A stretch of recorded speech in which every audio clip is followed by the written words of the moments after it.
Bonsoir à vous, bonjour, j'espère que vous allez bien, dans le nom du Seigneur et Sauveur Jésus-Christ. Donc, on va continuer à annoncer le message par la grâce du Seigneur, et nous allons parler ici tout simplement de ce qui se passe dans le corps de Christ, car aujourd'hui il est nécessaire de pouvoir en parler. Donc, les stratégies de l'ennemi, vous-même vous pouvez les discerner par la grâce de Dieu, et pour pouvoir discerner cela, il faut tout simplement déjà être dans la vérité, afin que le Seigneur nous montre les choses bibliques, et non pas extérieurement mais intérieurement en l'homme. C'est-à-dire que l'homme va avoir du discernement aiguisé par le Seigneur, afin qu'il ne puisse pas être trompé. Et ce qu'il faut comprendre ici, le danger, c'est que de croire que tout va bien, frères et sœurs. C'est de croire que dans l'église, tout se passe très bien. Par exemple, quelqu'un qui se dit même sur les réseaux sociaux. Ça va très mal sur les réseaux sociaux, ça va très mal dans les assemblées physiques, ça va très mal dans le monde. Pourquoi je dis ça? Parce que Jésus nous l'a dit tout simplement, frères et sœurs. Il faut bien comprendre que plus nous allons avancer vers la fin, plus cela va devenir difficile, frères et sœurs. Et l'apostasie est en train de grandir jusqu'à l'arrivée de l'Antichrist. C'est sûr et certain, c'est écrit, frères et sœurs. Et tout ce qui est écrit est la vérité. Vous devez comprendre cela. Tout ce qui est écrit est la vérité, frères et sœurs. Ce qui compte, premièrement, c'est ce que dit la parole du Seigneur. Aucun homme, c'est ce que dit la parole de notre Seigneur. Vous devez, pour ceux qui ont été trompés, inverser les choses. Vous devez tout remettre sur l'écriture. Alors il est vrai que quand des gens qui se sont éloignés de la vérité pour un temps, il est vrai que quand vous allez commencer à chercher la face du Seigneur, que vous allez ressentir un désert, un vide. Frères et sœurs, restez dans ce désert. Restez dans ce désert, frères et sœurs. Pour ceux qui ont suivi des hommes, pour ceux qui ont suivi des structures, pour ceux qui sont partis des systèmes corrompus de Satan, pour ceux qui se retrouvent seuls, vous n'êtes pas seuls, frères et sœurs. L'Église de Christ est véritablement là, mais l'apostasie est en train d'étouffer les véritables croyants. C'est normal, c'est biblique. Vous devez comprendre que l'apostasie le remportera sur les vrais croyants. C'est biblique, frères et sœurs. Il y aura plus de personnes qui tomberont dans l'apostasie que de personnes sauvées. Vous comprenez? Il faut bien comprendre cela. Ce n'est pas, comme je l'ai déjà dit, c'est un reste, mes amis. Vous comprenez? Il y aura des personnes sauvées et il y aura des personnes perdues. Dans le monde, c'est le vrai croyant et l'incrédule. Vous comprenez? Il n'y a pas trois parties, il n'y en a que deux. Un croyant incrédule, il est considéré comme un païen. Il a une étiquette religieuse sur la tête, mais il n'a aucune relation avec Dieu, véritable relation vivante, en mettant la parole de Dieu en pratique qui va à l'encontre du système humain. Vous comprenez? Là où je veux en venir, c'est que l'apostasie prendra plus de place que des vrais enfants de Dieu, reconnus. C'est ça que je veux dire. Ça veut dire quoi? Ça veut dire que les vrais enfants de Dieu seront rejetés par le système. Et le système va grandir davantage. C'est normal. Donc en fait, beaucoup de chrétiens qui sont pas enfermés dans la foi trouveront bizarre que pourquoi ils sont en petit nombre en train de souffrir pendant qu'il y a des multitudes de gens qui sont enfermés, qui passent du bon temps. Ils seront dans la confusion à cause de ça. Et pour des gens qui ne sont pas enfermés dans la foi en Christ et qui n'ont pas la doctrine dans leur vie, ils seront séduits. Ils vont dire, mais attendez, moi j'ai pas envie de subir ça, je préfère aller avec la foule. Là-bas, ils passent du bon temps dans des salles, il y a de la fumée, il y a des néons de partout, ils chantent à la guitare, ils rigolent, ils passent des bons moments, ils mangent ensemble, tout ça. Voilà le piège, mes amis. Voilà le piège. Donc je suis en train d'avertir que les temps que nous menons sont importants dans les temps de la fin. C'est un avertissement à moi et à tous mes frères et sœurs. Vous allez vous retrouver en petit nombre. Il ne faudra pas vous inquiéter. Vous comprenez? Quand vous serez seul, comme je l'ai dit plus tôt, vous serez comme dans un désert. C'est normal. Le Seigneur parle dans le désert, mes amis. Est-ce que vous comprenez? Afin que tout ce que vous avez mangé spirituellement, intérieurement, qu'il y ait un travail intérieur de purification. Il y a un temps où Dieu va traiter à l'intérieur. Mais avant d'entendre la voix du Seigneur, il y a un travail ici à opérer dans l'âme de la personne. Il y aura un temps de désert, un temps de vide, et c'est là que Dieu va parler. Mais il parlera selon sa volonté et son temps. Ce n'est pas nous qui avons le contrôle sur cela. Nous avons sa parole, nous pouvons être en relation avec lui par la prière. D'accord? Mais c'est Dieu qui décide quand il va parler. Parce que nous avons le texte, oui, mais nous avons besoin de l'intervention du Saint-Esprit, mes amis. Et quand on a passé une vie religieuse pendant des années et trompé et avoir suivi des séducteurs, comme nous allons exposer certains passages, il faut comprendre que nous sommes tout simplement aveuglés. Donc nous avons toujours compté sur la chair, d'accord, mais jamais sur le Saint-Esprit. Donc la personne qui sort de là, elle ne sait pas comment expérimenter le Saint-Esprit. Elle va lire sa Bible, elle va sentir qu'il n'y a rien. C'est le vide. Oui, c'est normal. Il y a des choses à traiter, mes amis. Je vais vous donner un petit exemple pour vous montrer, un exemple qui est très fort et réel et vivant. Moïse a grandi en Égypte. Il a vécu comme les Égyptiens, à savoir qu'il avait tout plein d'idoles dans l'esprit.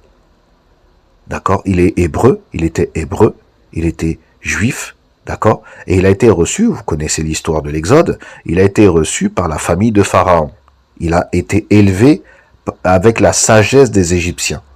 Très bien. Il a appris à lire et à écrire. D'accord? Dieu avait un plan avec Moïse. Mais à un moment donné, il a reçu dans son cœur de visiter ses frères.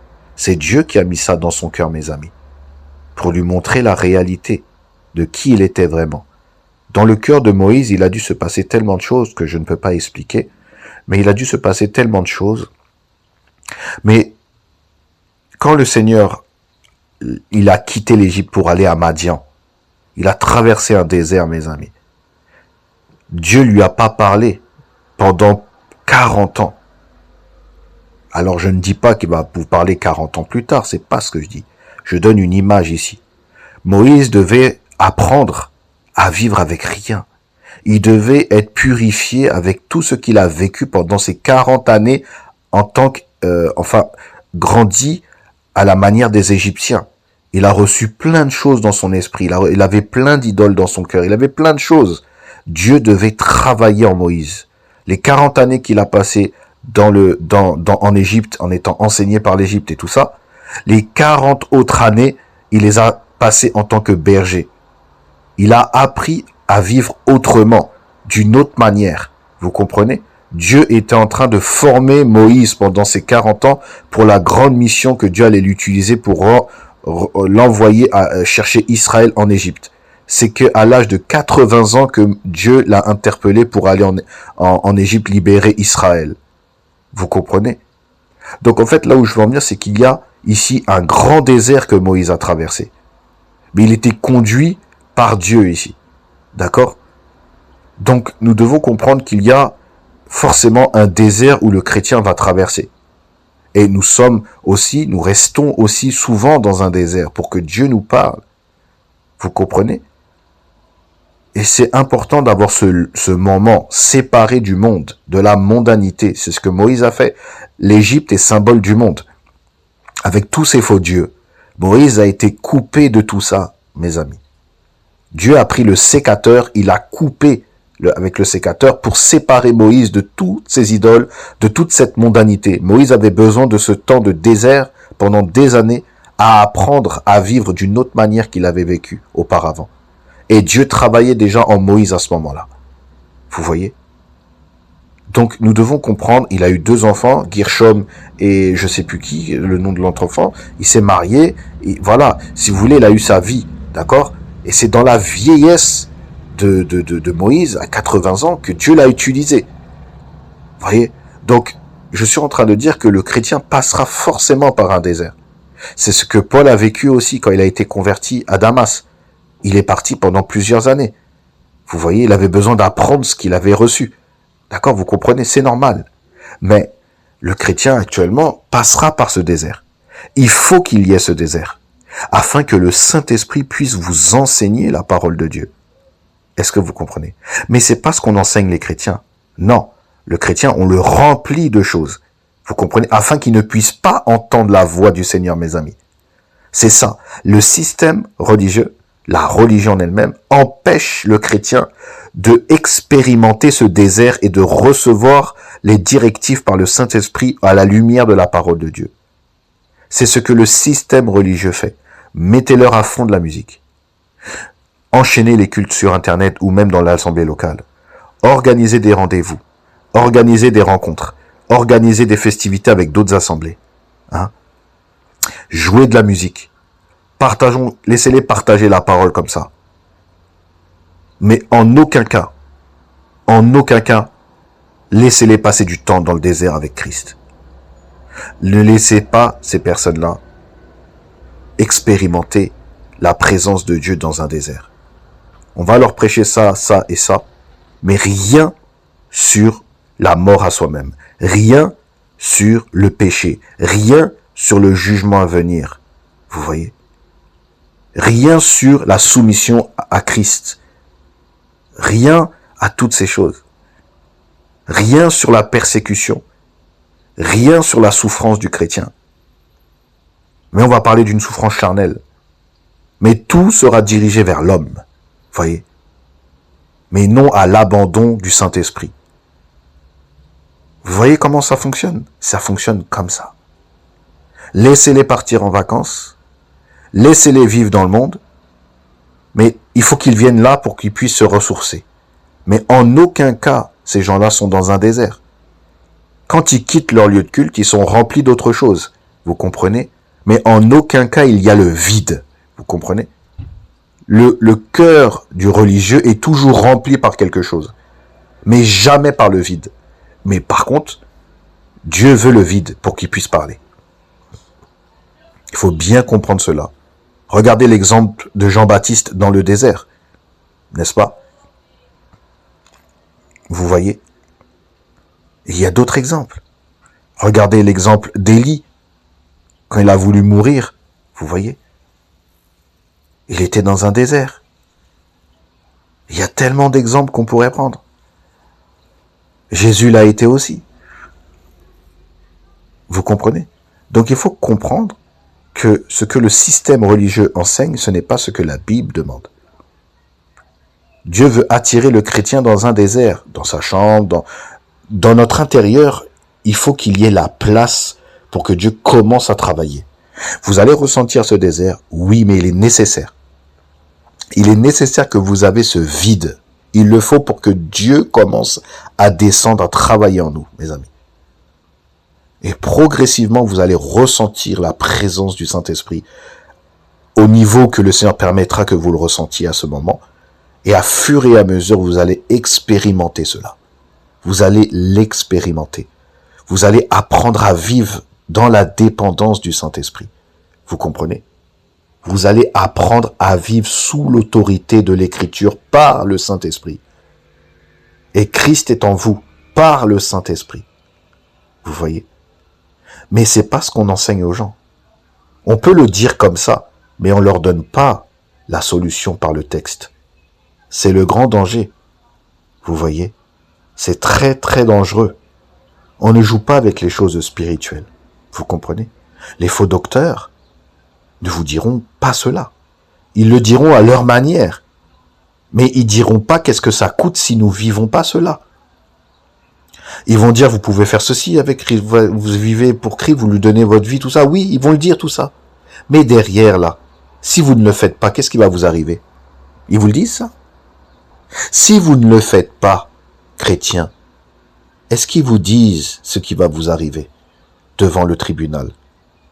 Vous voyez la chose? Ils peuvent dire la vie avec Christ. Ils peuvent dire, vous devez chercher Christ. Ils vont vous faire ceci. Mais quel est le danger de ne pas le faire? Le risque. Qu'est-ce qui risque? Rien. Ah si, il y a un très grand danger de ne pas expérimenter le Seigneur, mes amis. Premièrement, c'est qu'on est mort, spirituellement. Deuxièmement, c'est qu'on s'appuie sur autre chose que sur la résurrection de Christ. Parce que cette expérimentation se fait seule et non pas avec la foule. La personne a besoin d'être épaulée par des vrais croyants. On n'est pas là pour donner un titre, toutes ces choses. Non, avec un croyant véritable. À savoir, je le rajoute encore, je vais le dire, le pasteur est une fonction. Mais ça n'enlève pas que la personne qui a reçu cette fonction par Dieu soit disciple de Christ. Donc il doit montrer l'exemple de la parole de Dieu. Il doit faire comme Jésus a fait. Il doit faire comme Jean-Baptiste a fait. Il doit faire comme les apôtres ont fait. Il doit faire comme les prophètes de l'Ancien Testament ont fait. Sinon, c'est trop facile. Vous comprenez? Le service qu'il reçoit, ce n'est pas pour lui, c'est pour les autres. En termes d'évangélisation, en termes de service pour le croyant en tant que pasteur, il est petit berger, il prend soin du troupeau du Seigneur avant que le souverain pasteur arrive.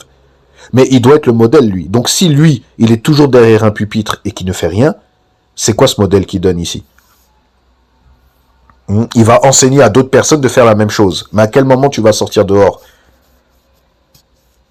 Hein? À quel moment tu vas te faire arrêter par les autorités parce que tu proclames l'évangile de Dieu? L'arrestation de la police est normale. C'est biblique. Vous voyez un peu comment le système religieux fonctionne? Et maintenant, on va dire de se faire arrêter, c'est pas normal bientôt? On va dire que mourir pour Jésus-Christ, c'est pas normal? Quand je dis cela, on ne cherche pas la persécution. La persécution viendra inévitablement pour un vrai croyant. C'est ça que je veux dire. On ne prend pas plaisir à la persécution. On ne prend pas plaisir systématiquement à la souffrance. C'est pas ce qu'on dit. La Bible dit que tous ceux qui veulent vivre pieusement en Jésus-Christ seront persécutés. Donc c'est un chemin inévitable du chrétien. Vous comprenez? Quelqu'un qui est fidèle à Christ, à la parole de Dieu, qui a son Seigneur et Sauveur pour modèle et appui, le Saint-Esprit va le faire suivre le modèle des Écritures. Et il sera inévitablement persécuté, mais Dieu lui donnera le pouvoir de résister par le Saint-Esprit, vous comprenez? Mais ce chemin est inévitable. Pour un vrai croyant, je parle. Hommes et femmes. Quelqu'un qui n'est jamais persécuté pour le nom de Jésus-Christ, il a pris un autre christianisme. Vous comprenez? Il a pris un autre chemin. Je ne parle pas des persécutions sur Internet. Je ne parle pas de ça. Je parle de la manière de l'écriture, mes amis. Le monde n'a pas changé. Ça a été décoré. Allez prêcher l'évangile de Dieu en Irak. Allez-y. Allez prêcher l'évangile de Dieu en Iran. Allez-y. Vous finirez avec une corde autour du cou, mes amis. Je suis en train de dire cela pour montrer que ça n'a pas changé. Ça a été décoré dans le milieu de la France ou dans d'autres pays du monde. C'est décoré. Vous voyez? Alors ça me fait bien rigoler quand je vois des gens qui se font appeler apôtres. Tu es apôtre de quoi, mon ami? Hein? Tu es apôtre de quoi? Tu es un envoyé de Jésus-Christ, mais tout le monde est envoyé, mon ami. Quand il y a ce titre honorifique, apôtre machin, tu es apôtre de quoi, mon ami? Apôtre de quoi? Il y a eu les 12 apôtres de Christ. Tu es envoyé de Jésus, mais tous les chrétiens sont envoyés de Christ, mon ami, dans la Bible. Jésus a dit à ses disciples, voici, je vous envoie comme des brebis au milieu des loups. Vous comprenez? Est-ce que ces gens-là qui se font appeler apôtres là, sont-ils au milieu des loups, mes amis? Alors, c'est paradoxal. Tu es envoyé dans une assemblée et tu es acclamé comme une idole, et tu es une idole. Mais par contre, en tant qu'apôtre, tu vas pas en Irak. En tant qu'apôtre, tu vas pas en Afghanistan. En tant qu'apôtre envoyé de Jésus-Christ, tu vas pas dans les pays islamiques. Mais par contre, tu es envoyé dans les lieux de culte, à tous les lieux de culte de la France, et même en Afrique. Hein? Mais tu n'es pas envoyé en Afghanistan. Tu n'es pas envoyé en Inde. Tu n'es pas envoyé au Mali. Tu n'es pas envoyé dans les pays islamiques, dangereux, comme les apôtres ont vécu. Mais non, tu es envoyé pour être acclamé. Tu es envoyé pour être assis sur des trônes. Tu es envoyé pour être acclamé, adoré, mon ami. Ou même les gens se mettent à genoux devant toi. Or que ils tombent dans l'idolâtrie, les gens. Même un ange a refusé que Jean se prosterne devant un ange. Même l'ange a refusé l'adoration, que l'adoration revient à Dieu seul. Même l'ange a refusé que Jean se mette comme ça, tellement la vision de l'ange était terrible. Mais toi, tu laisses les hommes se prosterner devant toi. Or que l'ange dans l'Apocalypse a refusé que Jean lui donnait un signe d'adoration, pour donner l'adoration à Dieu seul. Comment se fait-il que tu laisses les gens se mettre à genoux devant toi, mon ami? Pourquoi tu ne le relèves pas pour dire adore Dieu seulement, hein? Parce que les gens qui se mettent à genoux devant quelqu'un, même quand ils lui mettent une bouteille d'huile d'olive, là, hein, qui n'est même pas biblique, d'accord, c'est fini ça. Hein, l'onction aujourd'hui, c'est spirituel, c'est le Saint-Esprit en nous, d'accord? Donc, comment c'est possible que la personne se met à genoux devant toi, tu lui dis pas, ouais, relève-toi, Quand Pierre est rentré chez Corneille, Corneille a été tellement terrifié d'avoir vu la vision de l'ange, d'accord? Et l'ange a dit, ne crains pas, si je me trompe pas. Corneille, quand il a vu Pierre arriver, il a commencé à tomber par terre, mes amis. Pierre, il a dit quoi? Il l'a relevé. Relève-toi, je suis qu'un homme. Voilà l'humilité d'un enfant de Dieu, mes amis. Relève-toi, je suis qu'un homme. L'adoration revient qu'à Dieu seul. Mais c'est pas ce qu'on voit dans ces églises apostats. C'est l'adoration de la chair. Vous voyez, les ministres de Satan. Mais vous êtes dans le péché, mes amis, ici. Vous êtes dans l'idolâtrie, si c'est le cas. Hein? Et si vous acclamez cela, vous applaudissez, même si vous vous mettez pas à genoux, hein. Si les gens acclament cela, ils voient « Amen, gloire à Dieu », vous êtes aveuglés. Tu comprends? Vous êtes dans l'aveuglement, mes amis. Même si toi, tu te mets pas à genoux, mais derrière ton écran Internet ou derrière les chaînes YouTube, là, tu approuves que la personne se met à genoux, là, devant quelqu'un, ton cœur, ça commence dans le cœur, pas dans les gestes. Hein. Si dans ton cœur, tu approuves cela, tu es possédé, mon ami. Possédé par l'idolâtrie, mon ami. Ah, c'est chaud, hein? Voilà la réalité. Eh oui. Il n'y a pas besoin de se mettre à genoux physiquement. Le fait déjà de l'avoir dans le cœur, ça, et d'adhérer, d'accepter cela, t'es déjà piqué. T'es déjà piqué. Cette posture de se mettre à genoux revient qu'à Dieu seul. Pas devant un homme. Hein.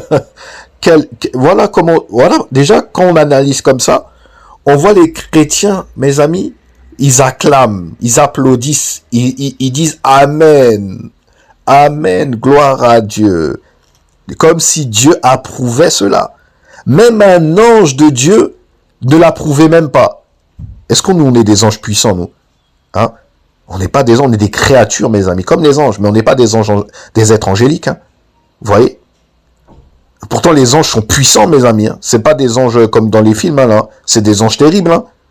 C'est même un ange qui va lier Satan avec une chaîne pour l'enfermer dans la prison, là, l'abîme. Ce n'est même pas le Seigneur qui va faire ça. Il s'en est déjà occupé dans notre humanité. C'est un ange avec une grande chaîne dans sa main qui va arrêter Lucifer. Vous comprenez? Ah là là. Et ces gens-là, les gens ils peuvent se prosterner en se trompant, parce que la vision est terrible, mais l'ange le relève, lui dit adore Dieu. Vous voyez? Je suis ton compagnon de service. Et même les hommes qui se font appeler apôtres ne le disent pas ça. Ils disent même pas je suis ton compagnon de service, relève-toi. Non, on va laisser les gens se prosterner. Vous voyez pas le veau d'or, mes amis? Vous voyez pas le veau d'or? Mais les gens sur les réseaux, ils mettent des commentaires, Amen, gloire à Dieu quand ils voient ça. Mais t'es piqué, vous êtes possédé, si c'est le cas. Vous êtes possédé. Voilà, il y a un gros travail à faire. Il y a un très gros travail, mes amis. On n'est pas encore arrivé, hein. On n'est pas arrivé. On est comme à l'époque des Égyptiens avec les Israélites quand ils sortaient du désert, quand ils adoraient les statues, mes amis. Vous voyez? Il dit, il n'y a pas de statue dans les assemblées évangéliques. Mon ami, t'as une idole, un homme là qui est là, tu te prosternes devant, mon ami. Il n'y a pas besoin de statue.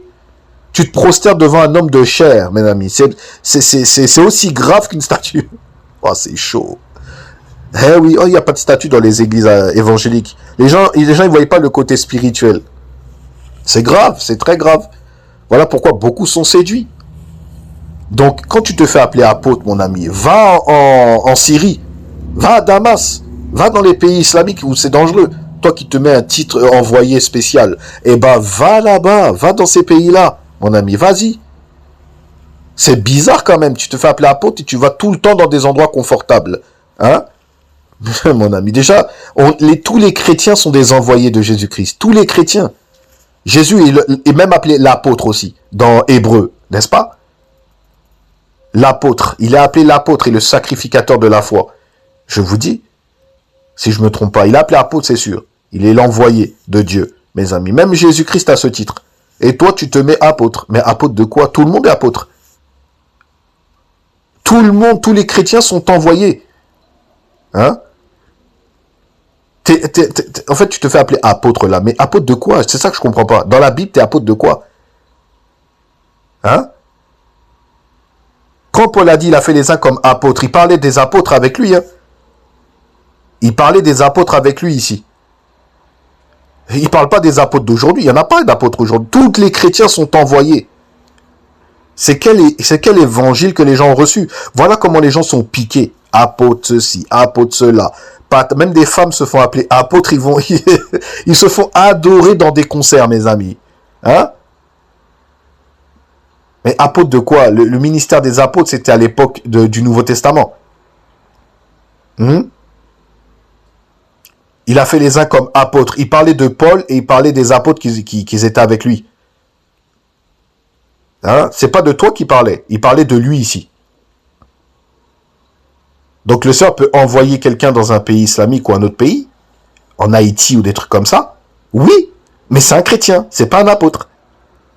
Vous comprenez? Un chrétien, c'est un envoyé direct de Dieu par la prédication de la vérité. Tout simplement. Mais non, on va utiliser ce titre-là pour faire tomber les gens dans l'idolâtrie, vu que beaucoup de chrétiens sont dans l'aveuglement. Et quand ils voient apôtre, ils disent rien. Ils disent rien. Vous voyez, pour eux, c'est normal. Normal. Mais par contre, quand on les voit pas dans les pays islamiques, on ne les voit pas, mes amis. Ils sont pas envoyés là-bas. Mais par contre, ils sont envoyés dans les lieux de culte à lieu de culte. Voilà, comme ils appellent, comme dans un truc abominable, les traversées. Ça, c'est une doctrine démoniaque. Les traversées. Traversées de quoi, mon ami? Traversées de quoi? Sur les réseaux sociaux, c'est la traversée. Mon ami, va dans les pays prêcher l'évangile. Ils font des traversées de lieu de culte en lieu de culte, mes amis. C'est quoi ce chaos encore? Vous voyez pas l'évangile qui n'est pas l'évangile? Ils font des traversées de lieu de culte en lieu de culte. Ils prennent l'avion, ils vont dans un autre bâtiment. Bâtiment, il faut 8000 km pour aller dans un autre bâtiment. Mais la ville n'est même pas prêchée. Le royaume de Dieu n'est même pas prêché aux âmes perdues. Mais par contre, tu fais traverser, tu prends un avion à Orly, tu prends l'avion, tu décolles, tu vas à Madagascar, et tu vas dans un autre bâtiment, mon ami. Tu vois pas que t'es aveuglé? On va vous dénoncer, hein, mes amis. Hein. C'est quoi cet évangile-là? Hein? Il faut m'expliquer. C'est pas écrit dans la Bible, ça. Vous voyez? Les traversées. Ça c'est une doctrine étrangère. J'entendais même en France, il y en a qui font des traversées de bâtiment en bâtiment. Mais c'est quel évangile, ça? Beaucoup sont disqualifiés. Hein. Beaucoup, hein. Je vous dis la vérité. Donc, on va prendre un passage de l'écriture. C'est le chaos, ça, quand même. C'est comme si on voyait rien. On va vous dénoncer, hein. Je vais vous dire, on va parler. Donc, on va prendre ensemble, là, 2 Corinthiens 11. Frères et sœurs, s'il vous plaît. 2 Corinthiens 11. Frères et sœurs. 2 Corinthiens, chapitre 11. On va lire les 1, 2, 3, 4. On va lire les 4 versets. Et le 3 et le 4 sera développé par la grâce de Dieu. On va lire d'abord les 2 premiers versets. Paul dit, « Oh, si vous pouviez supporter de ma part un peu de folie, mais vous me supportez. » Je vais expliquer le contexte. C'est que dans l'église de Corinthe, il y a des faux chrétiens qui se sont infiltrés, qui se faisaient appeler apôtres. D'accord? Ce sont des faux enseignants, des faux docteurs qui ont infiltré le corps de Christ. Et Paul était en guerre contre eux, une guerre spirituelle bien entendu. Donc, il faut comprendre que ces chrétiens de Corinthe, et aujourd'hui dans l'église, supportent des faux envoyés. Vous voyez? Des faux apôtres. Je relis. « Oh, si vous pouviez supporter de ma part un peu de folie, mais vous me supportez. » Verset 2. « Car je suis jaloux de vous d'une jalousie de Dieu, parce que je vous ai fiancé à un seul époux, pour vous présenter à Christ comme une vierge pure. » Écoutez la suite, c'est ici. « Toutefois, dit Paul, de même que le serpent séduisit Ève par sa ruse, je crains que vos pensées ne se corrompent et ne se détournent de la simplicité à l'égard de Christ. Il faut comprendre quelque chose. Comme je l'ai dit dans le partage précédent, il y a une infiltration des faux docteurs, des faux enseignants, ce qui se peut se faire appeler apôtres, prophètes, patati, patata, des titres qui n'ont pas besoin d'avoir lieu, mais ils se donnent des titres comme cela pour contrôler et avoir un impact sur les personnes. Vu que les personnes ne sont pas vraiment converties, ils vont tomber dans tout simplement dans l'égarement. Donc ici, ce qu'il faut comprendre, c'est au verset 3. Toutefois, de même que le serpent séduisit Ève, Paul va utiliser le passage de la Genèse. D'accord? Et ça n'a pas changé. Ça n'a pas changé depuis l'époque de notre chute. Vous comprenez? C'est toujours les mêmes stratégies. Il faut faire attention, mes amis. Continuons. Toutefois, de même que le serpent séduisit Ève par sa ruse, je crains que vos pensées ne se corrompent et ne se détournent de la simplicité à l'égard de Christ. Car si quelqu'un vient vous prêcher un autre Jésus que celui que nous vous avons prêché, ou si vous recevez un autre esprit que celui que vous avez reçu, ou un autre évangile que celui que vous avez embrassé, vous le supportez fort bien. Il y a beaucoup de chrétiens qui supportent cela dans l'Église. Quand je parle dans l'Église, je parle général. Vous voyez, beaucoup de chrétiens supportent quoi? Ils supportent si quelqu'un vient vous prêcher un autre Jésus. Voilà, c'est le numéro 1. Des gens viennent dans l'Église, ils s'infiltrent. Aujourd'hui, c'en est ravagé, ils sont très bien installés. Attention, hein. C'est pire qu'à l'époque de Corinthe, hein, aujourd'hui. Hein. Ils sont bien installés, ils ont leur place bien confortable, vous voyez. Et les gens les écoutent, les suivent. Et amen, gloire à Dieu. Ils les supportent. Ils supportent un faux Christ. Vous comprenez? Eh oui. C'est pire qu'à l'époque de Corinthe. Hein. C'est pire, mes amis. C'est pire. On est 2000 ans plus tard, frère et sœurs. Faut se réveiller. Ça date pas d'hier ce que Paul a écrit ici. Ça date, il y a fait au moins... Vous comprenez? Je relis. Car si quelqu'un vient vous prêcher un autre Jésus, c'est le cas aujourd'hui dans les églises apostates. D'accord? Alors, prêcher un autre Jésus, numéro 1. Si vous recevez un autre esprit, il y a un faux Christ, un faux esprit, il y a un autre évangile, un autre Christ, un autre esprit, un autre évangile, et le pire, ce que Paul dira, il dira que vous avez embrassé, vous le supportez fort bien. Que celui que vous avez embrassé, donc le véritable que Paul leur a prêché, par contre, vous le supportez fort bien. S'il y a un autre Christ, un autre esprit, un autre évangile. Vous le supportez. Et c'est ce que l'Église aujourd'hui supporte. Ils acceptent cela. Vous comprenez? La parole de Dieu, c'est la parole de Dieu. Dieu n'a pas parlé qu'une fois au travers de Paul. C'est pour tous les temps. Et cela nous est révélé même au travers de la parabole de l'ivraie du champ. Ça continuera jusqu'au retour de Christ. Les faux Christ, les faux Messie ou tout ce que vous voulez, ça va s'accentuer jusqu'au retour de Christ, ça va pas s'arrêter. Vous comprenez? Donc je suis en train de dire que vaut mieux faire très attention. Vous comprenez? On ne connaît pas Dieu parce qu'on lit la Bible. On connaît Dieu que si déjà, premièrement, on s'est soumis à son autorité. Parce que beaucoup lisent la Bible, mais n'ont pas l'esprit. Vous voyez? Donc Dieu demande la soumission à Christ, à sa seigneurie, mes amis. C'est ce qui fait la différence déjà. Parce que le faux Christ, on ne se soumet pas à son autorité. Mais on vit comme on l'entend. On suit des rites religieux, mais sans se soumettre véritablement à Christ. Non, non. Le péché, la croix, on n'en parle pas. Et le risque de ne pas le faire. Vous comprenez? Tout va bien. C'est un autre Christ. Ou le Jésus hippie. Le Jésus hippie, Jésus t'aime beaucoup, tu sais. Ou Jésus t'aime, un autre Christ. Vous le supportez. Paul dit que vous le supportez. Jésus t'aime avec un cœur rouge. Vous le supportez. De voir des gens se mettre à genoux devant des hommes, c'est un autre évangile. Vous le supportez. Quand la parole de Dieu écrite est falsifiée, vous le supportez. Hein? Parce que l'évangile qui est dilué ou falsifié, c'est plus l'esprit de Dieu. C'est un autre esprit.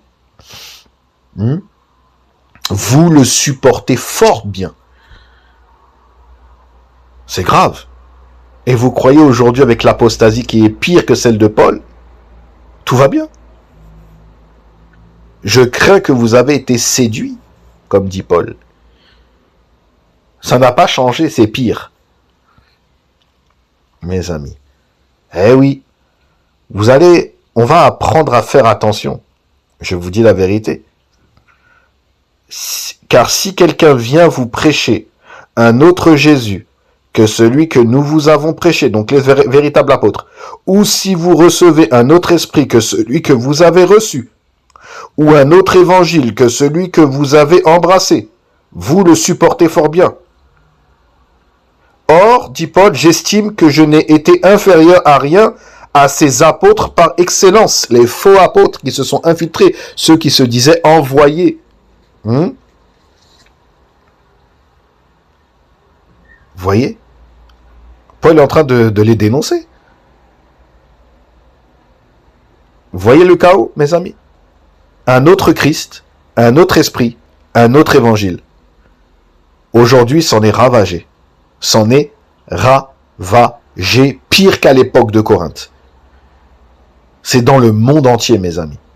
Dans le monde entier. On pourrait faire tellement de comparaisons, je vais m'abstenir de le faire, je ne vais pas gaspiller mon temps, mais c'est pour vous dire que c'est ce qu'il y a dans l'église, c'est pas dans le monde là, c'est pas dans les païens je parle, c'est dans le corps de Christ. Mélangez le blé et l'ivraie, mélangez ensemble. Les vrais croyants et les faux croyants, c'est tout ce que le Seigneur voit. Il ne regarde pas aux bâtiments, il ne regarde pas aux dénominations, il ne regarde pas aux séparations de briques, non, il regarde les vrais et les faux. Le bâtiment, le Seigneur s'en moque. Il a dit, nous sommes le temple du Saint-Esprit, c'est nous. Ce n'est pas le bâtiment, donc le Seigneur ne regarde pas à ça. Il s'en moque de ça. Il regarde le blé ou l'ivraie, les vrais croyants et les faux croyants. Et quand il y a le faux croyant, c'est quelqu'un qui est dans l'église, assis sur des chaises, mais qui est conduit par la chair. Vous voyez? Continuons. Donc on va aller développer ça, comme vous savez, j'aime bien développer. Donc, on a vu ensemble ce que cela signifiait concernant le texte. Donc là, on va aller ensemble. Donc là, alors je vais développer avec vous. Voilà, on va prendre la profondeur. J'aime bien, je le répète souvent, j'aime bien approfondir les textes. Voilà, tout simplement avec ce qu'il faut. Voilà, pour pas toujours parler, voilà, de moi, il y a un développement biblique, j'aime bien l'utiliser pour avoir plus de profondeur, voilà, je me base pas que sur moi, c'est une forme aussi d'humilité, vous comprenez, voilà, afin de profiter du développement biblique, tout simplement. Alors, écoutez frères et sœurs, je vais développer ce verset. Toutefois, de même, d'accord, que le serpent séduisit Ève par sa ruse. Je crains que vos pensées ne se corrompent et ne se détournent de la simplicité à l'égard de Christ. Donc, le problème, c'est à l'égard de Christ. Vous comprenez? Donc, je continue. Paul exprime ici sa crainte spirituelle pour l'église de Corinthe face aux faux enseignants. Vous voyez? Continuons. Le serpent séduisit Ève. Paul fait référence à Ève dans le livre de la Genèse 3, on en a parlé. Il attaque d'abord, alors je continue. Cela souligne, Satan agit par la tromperie dans l'église. D'accord? C'est le contexte de Corinthe là. Donc c'est aujourd'hui, c'est dans l'église. Satan agit par la tromperie, à savoir que Satan s'est glissé dans le jardin d'Éden.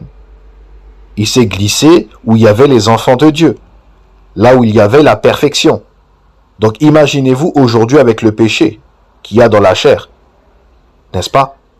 Si Satan l'a fait à l'époque de Adam et Ève dans le jardin d'Éden, donc dans le paradis, il s'est infiltré. Imaginez-vous l'infiltration dans l'église aujourd'hui, dans la chair des hommes. Vous imaginez, frères et sœurs, la catastrophe si on ne fait pas attention? Oh, l'exemple est terrible ce que j'ai dit là.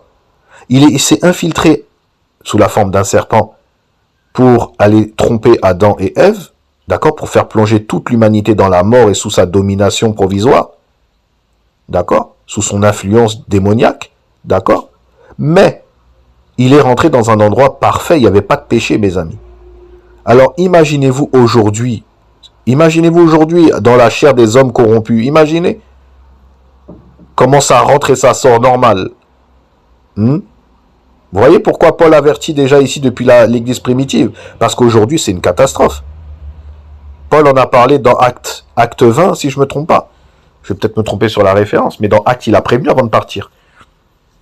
Continuons. Satan agit par la tromperie. Il attaque d'abord la vérité de Dieu. Il cherche à séduire l'esprit. Vous voyez? C'est spirituel. Il cherche à séduire l'esprit.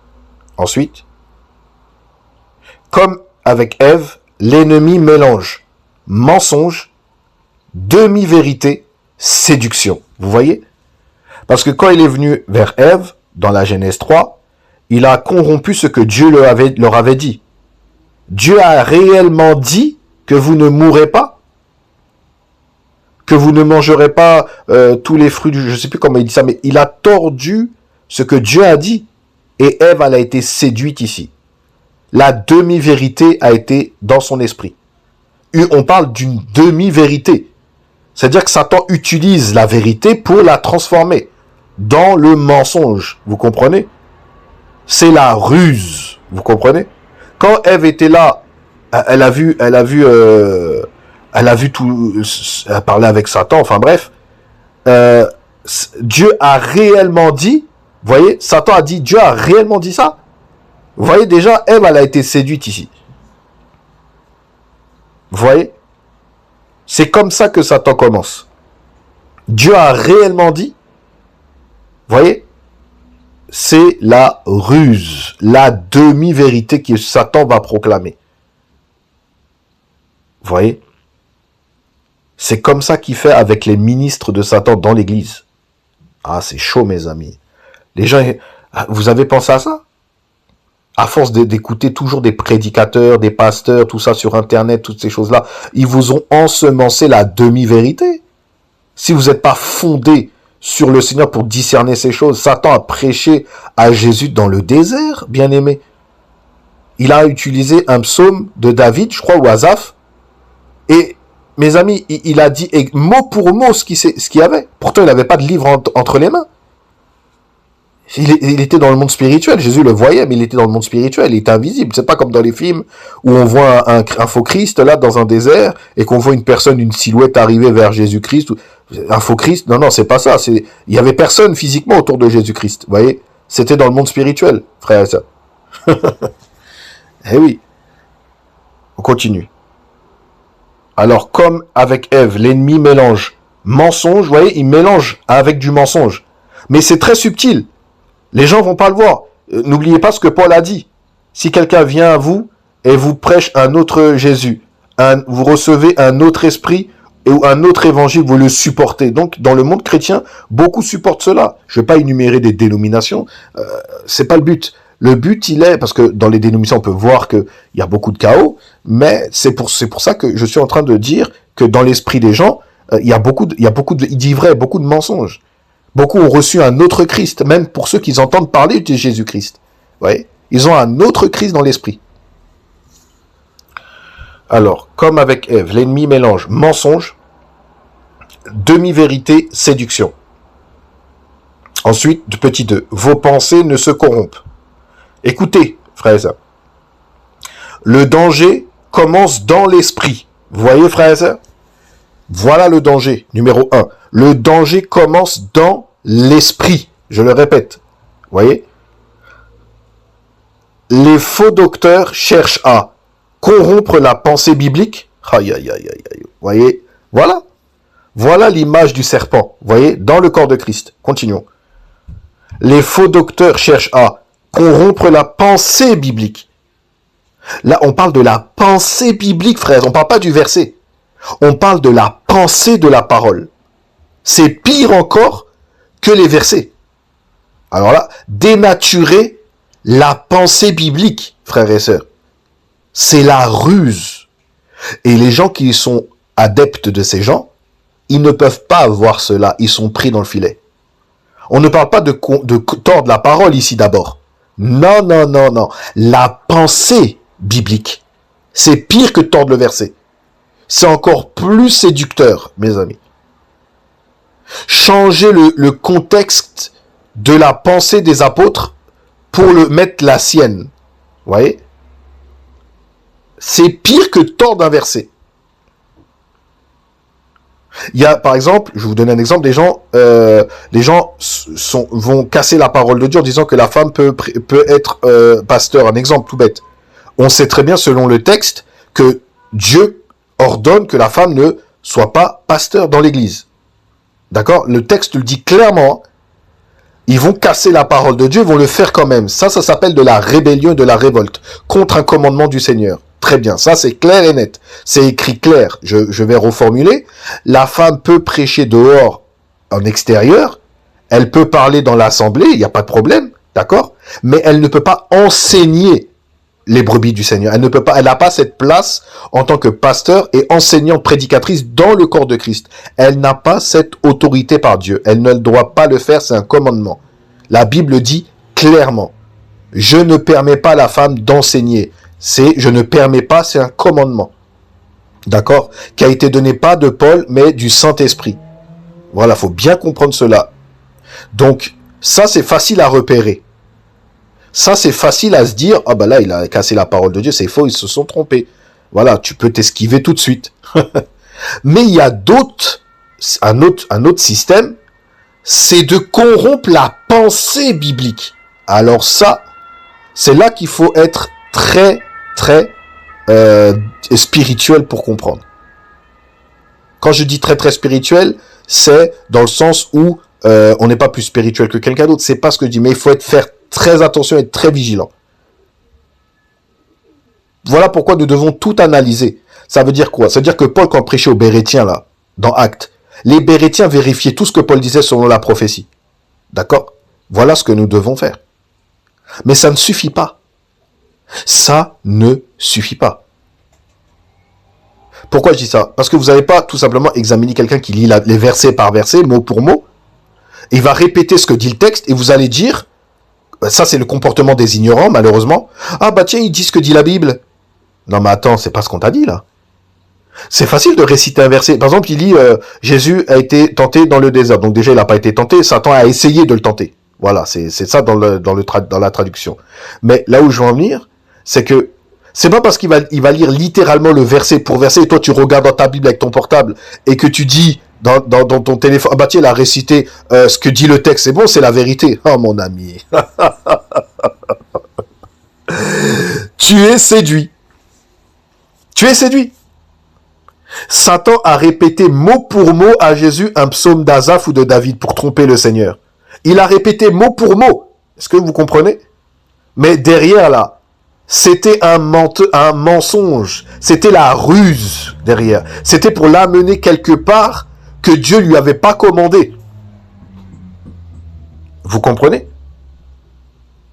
Est-ce que vous comprenez ce que je dis, chrétien? Je suis sérieux. Je suis sérieux. C'est ce que dit la Bible. Satan utilise mot pour mot le texte. Mais derrière là, c'est la tromperie, mes amis. C'est pour emmener le chrétien quelque part où Dieu ne lui a pas commandé. Ça commence en esprit. C'est déjà cuit, mes amis. Donc, voilà pourquoi il faut analyser la personne.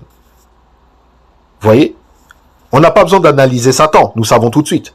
Mais ceux qui sont déguisés en vêtements de brebis, là, c'est ce que là, il faut faire attention. Ça demande un petit examen complémentaire, comme les médecins. Vous voyez, il a été voir le médecin généraliste, d'accord, tac, tac, tac, très bien, hein. Mais des fois, le médecin généraliste, ça suffit pas. Il envoie faire un scanner. Eh ben, c'est terrible l'exemple. Eh ben là, faut faire pareil. Faut approfondir l'examen. Après ça, d'accord. C'est important, chrétien. Donc, oh là là, c'est chaud ce qui est balancé. Hein. Ensuite, les faux docteurs cherchent à corrompre la pensée biblique, de dire en fait ce que ne dit pas la pensée de Dieu. Vous voyez, il va utiliser le verset comme Satan. Mais derrière, c'est la ruse et la tromperie pour amener le chrétien quelque part qui va le mettre à mort, spirituellement. Vous comprenez? Ah, c'est chaud. Voilà aujourd'hui. Mais vu que le chrétien regarde au physique, au sourire, à la belle coupe, au costard, aux émotions, même quand il pleure, il faut faire attention quand les gens pleurent aussi.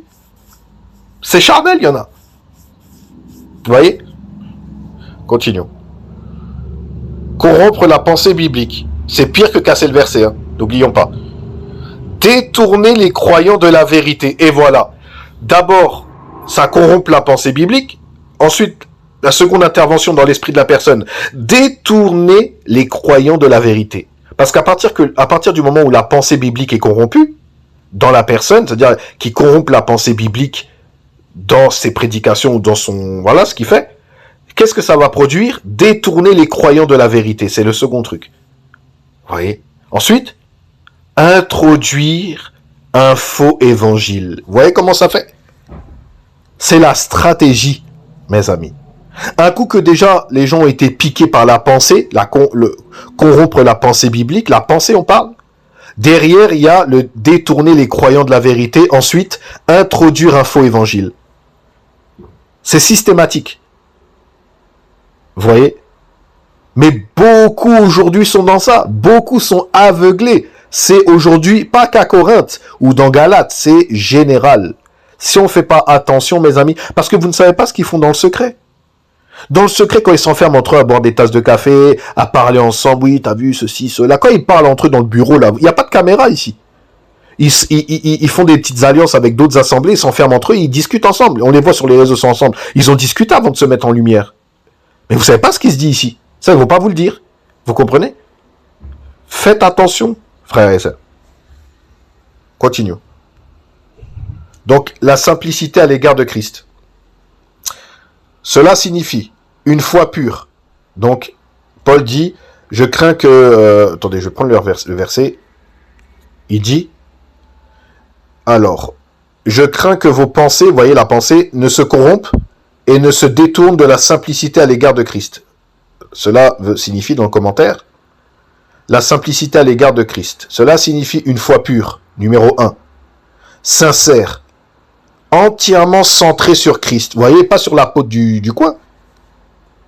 Hein? Pas sur l'apôtre du coin. Sinon, vous tombez dans le culte de la personnalité, comme Paul a repris dans Corinthe. Certains d'entre vous disent que moi je suis de Paul, moi d'Apollos et moi de Céphase, donc de Pierre. Là, Paul les a repris. Il y avait le culte de la personnalité. C'était de l'idolâtrie. Vous voyez? Et c'est ce qui se faisait à Corinthe à l'époque. Ils aimaient, les Corinthiens, ils aimaient tout ce qui était l'éloquence, l'apparence, voilà, les beaux discours, de la philosophie. Ils aimaient tout ça. Et c'est ce qui se passe dans le corps de Christ. Paul n'a prévenu. Certains disent, moi je suis de Paul, moi d'Apollos, moi de Céphase. Vous voyez? L'esprit de parti et c'est un péché terrible. Et le culte de la personnalité. On choisit des gens. Vous voyez, on choisit des gens dans le sens où ils détournent les gens de Christ et en fait ils se les mettent dans le cœur. Quand les gens ils viennent vous présenter leur pasteur, et ben voilà, on est dedans. Au lieu de présenter Christ, ils vont présenter un homme, mes amis. Voilà, ça c'est le culte de la personnalité. On est dedans, comme c'était à l'époque de Corinthe. Mais aujourd'hui, bien sûr, c'est une explosion. Voilà, aujourd'hui, vous allez voir les gens, au lieu de vous présenter Jésus-Christ, la doctrine, la vérité biblique, on doit avoir que ça dans le cœur, d'accord? Et ben, au lieu de ça, ils vont présenter leurs dirigeants, leur système, leur pasteur. C'est fini. Là, on voit qu'il y a une marque ici. Voilà, ça, il faut bien comprendre. Donc, écoutez. Donc, Paul craint que les chrétiens qui s'égarent, en fait, hein, tout simplement, qui s'éloigne. Il dit corrompre. Voilà, non. Je crains que vos pensées ne se corrompent et ne se détournent de la simplicité. Vous voyez, à l'égard de Christ. Donc ici, cela signifie une foi pure, sincère, entièrement centrée sur Christ. Ensuite, le christianisme authentique n'est pas compliqué par des traditions humaines ou des faux systèmes religieux. Passons. Paul craignait que les Corinthiens abandonnent la suffisance de Christ, la pureté de l'évangile, la dévotion sincère envers Jésus. Ensuite, Satan agit par la tromperie, numéro 1. Numéro 2, les faux enseignants corrompent l'esprit. Aïe aïe aïe, c'est chaud. Numéro 3, le croyant doit rester attaché à la vérité simple et pure de Christ. Vous voyez? Numéro 2, 3, 4. Une église peut être séduite si elle abandonne la fidélité biblique. Je répète, une église peut être séduite si elle abandonne la fidélité biblique. Ce verset est souvent utilisé pour montrer que le combat spirituel passe beaucoup par la doctrine, la vérité et la protection de l'évangile authentique. Vous voyez, je répète, ce verset est souvent utilisé pour montrer que le combat spirituel passe beaucoup par la doctrine, la vérité et la protection de l'évangile authentique. Continuons. Second verset qu'on va développer. Car si quelqu'un vient vous prêcher un autre Jésus que celui que nous vous avons prêché, ou si vous recevez un autre esprit que celui que vous avez reçu, ou un autre évangile que celui que vous avez embrassé, vous le supportez fort bien. Le pire, c'est que Paul dit embrasser. Donc ils ont embrassé le véritable évangile au début pour s'en détourner par les faux enseignants. Est-ce que vous vous rendez compte ce que Paul dit ici? Ils ont embrassé le véritable pour embrasser ensuite le faux. Parce qu'il dit vous le supportez. Ah, c'est chaud, hein. Continuons. Paul avertit ici contre le danger des faux enseignants et des faux messagers religieux. Un autre Jésus. Écoutez bien par les faux enseignants aujourd'hui dans le corps de Christ. Que beaucoup utilisent le nom de Jésus-Christ, mais parlent d'un faux Christ. Voilà déjà ce qu'il y a. C'est chaud, hein. Continuons. Je relis le numéro 1. Un autre Jésus. Beaucoup utilisent le nom de Jésus-Christ, mais parlent d'un faux Christ. Un Jésus sans seigneurie. Oh là là, et ben voilà. Et ben voilà. Sans seigneurie, ça veut dire quoi? Sans son autorité sur la personne. Est-ce que vous comprenez? Sans être soumis uniquement à son autorité de seigneur. Vous voyez? Ça, on n'entend pas ça, hein. Parce que ça voudrait dire qu'on se libérera de ces personnes. On n'a pas besoin d'être sous leur influence ou sur leur autorité. On est sous l'autorité de Christ. Mais ça, beaucoup, ah mais moi je suis du Seigneur. Mon ami, tu es sous l'influence des hommes. Tu n'es pas sous l'influence du Saint-Esprit. Regarde les réseaux. Si tu es comme ça dans ton assemblée, t'es pris, mon ami. C'est compliqué. Continuons. Un Jésus sans seigneurie. Vous voyez, numéro 1. N'oubliez pas, ils peuvent le prêcher. D'accord? Beaucoup utilisent le nom de Jésus-Christ, mais parlent d'un faux Christ. D'accord? Un Jésus sans seigneurie. Donc sans son autorité absolue sur la vie des personnes. Vous voyez? Là, ça casse tous les emprises des hommes. Je vous dis la vérité, déjà numéro 1. Numéro 2, sans sainteté. Donc, un faux Christ sans la sainteté absolue. Sans vérité. Vous voyez? Ou adapté aux désirs humains. Oh, c'est chaud, mes amis. C'est chaud, je vous dis. Hein. Donc, un faux Christ sans vérité. C'est ce qu'il y a. On voit des chrétiens dire qu'ils sont chrétiens, mais ils ne vivent pas la vérité de Christ. Ils n'ont pas la marque du vrai chrétien sur eux.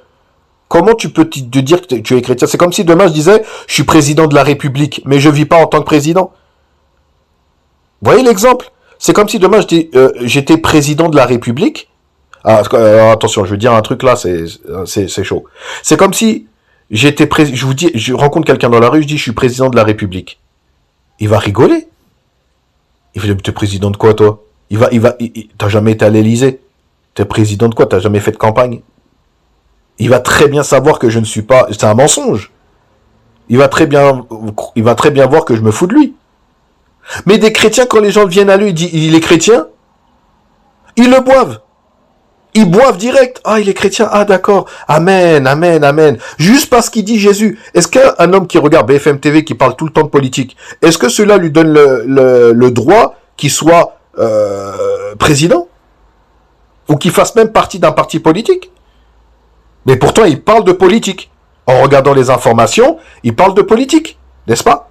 Mais le chrétien qui regarde toujours des cultes sur Internet et qui parle, soi-disant, d'un Jésus, cela veut dire en fait qu'il est chrétien? Comprenez ce que je veux dire. Il faut être engagé dans la politique. Il faut être engagé à l'Élysée si on est président. Mais n'allons pas dire ce qu'on n'est pas. Si on ne s'est pas engagé pleinement en Jésus seul, pour l'évangile de Dieu, sans indépendamment des systèmes fondés par les humains, mais tu ne t'es pas engagé avec Christ ici. Tu t'es engagé avec le système, mais pas avec Jésus. Il faut faire la distinction. Donc qu'est-ce qui te différencie d'un croyant et d'un non-croyant? C'est quoi qui te définit? Tu te définis comment?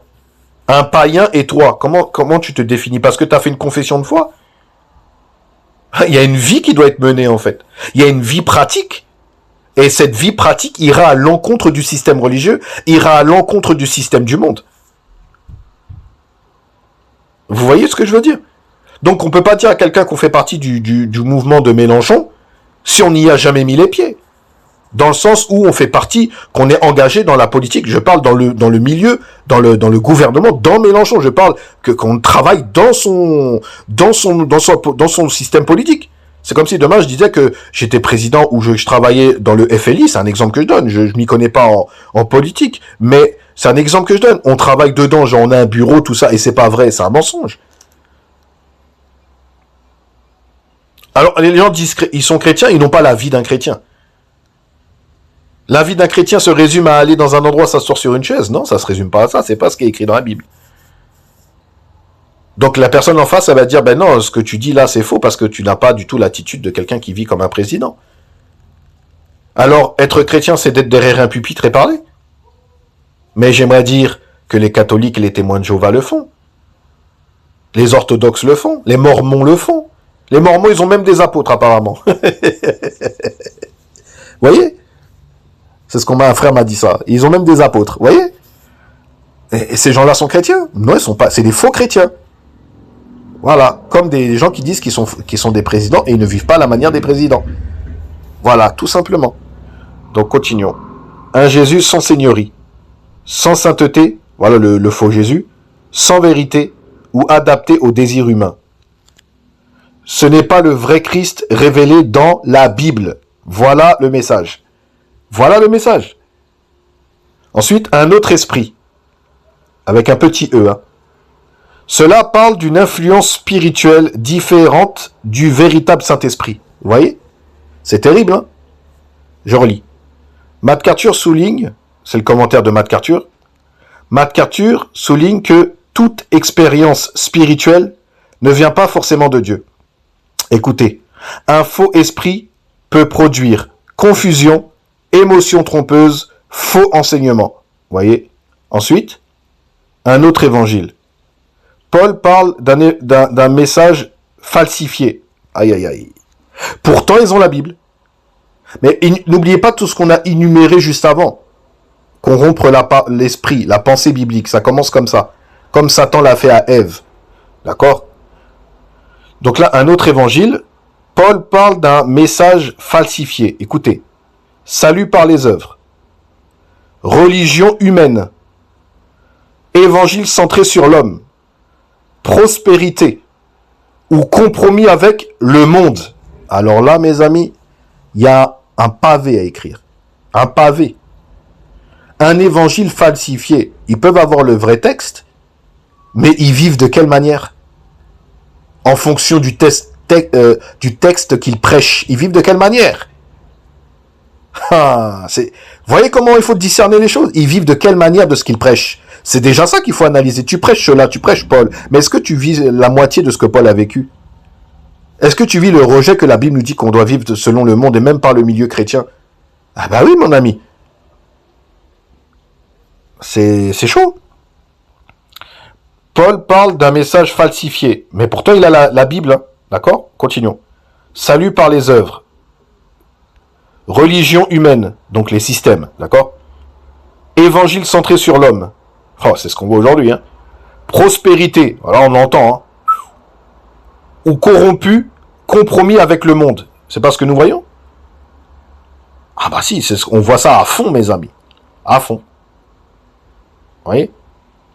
Quand on fait des déclarations en mairie pour aller prêcher, c'est un grand mot, c'est même pas prêcher, pour faire des manifestations comme le monde, comme les gilets jaunes, hein, quand on fait des déclarations en mairie pour pouvoir marcher au nom d'un Christ qui n'est pas le vrai Christ, et qu'on a des pancartes Jésus t'aime avec un gros cœur rouge, hein, en faisant des déclarations à la mairie, c'est pas la compromission avec le monde, ça?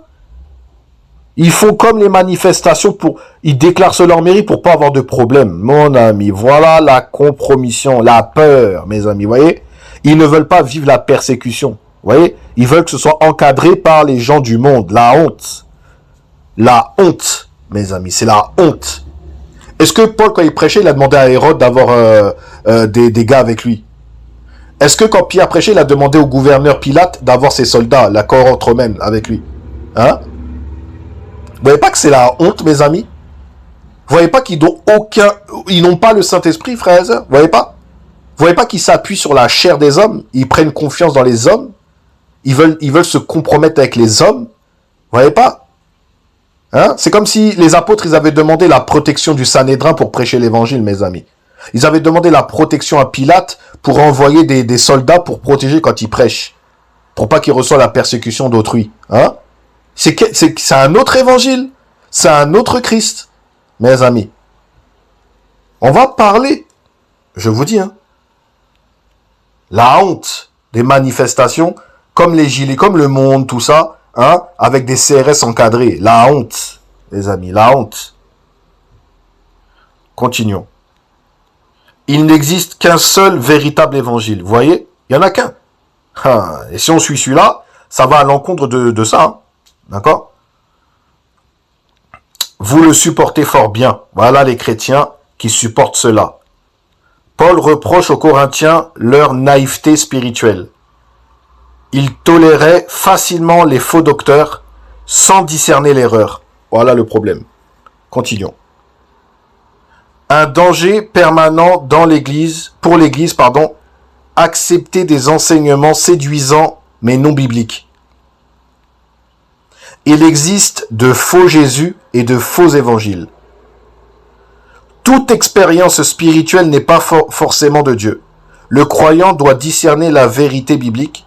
Une église sans discernement devient vulnérable à la séduction spirituelle. Voilà, frères et sœurs, nous avons terminé. En tout cas, j'espère que cela vous aura éclairé. Et prochainement, nous revenons pour un prochain partage. Prenez soin de vous dans le Seigneur. Et bien entendu, faites attention et discernez toutes choses dans le nom de Christ. Amen.